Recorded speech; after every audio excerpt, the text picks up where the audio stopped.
métier. Vous avez dit, mais pour le continuer dans la colline, balobi, agence, c'est ça, c'est mon corps. RKM Business Service et pour la disposition de Bino. Yom doit à Paris. Voilà pour ça, on sait dans la colline, on a la carte qui ça.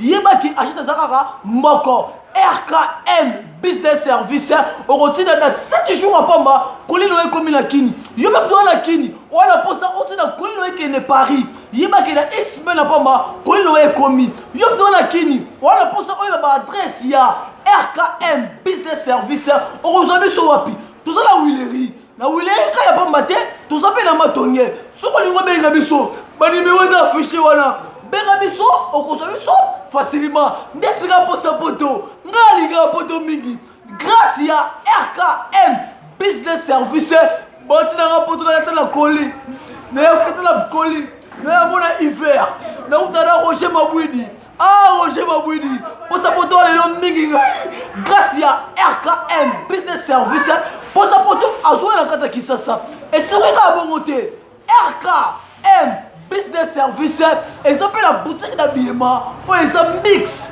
pour les femmes et pour les garçons. Yom tolu la maramolata. Yaka la boutique et s'appelle kara c'est mon corps. RKM Business Service au Kozobi sur la tazala.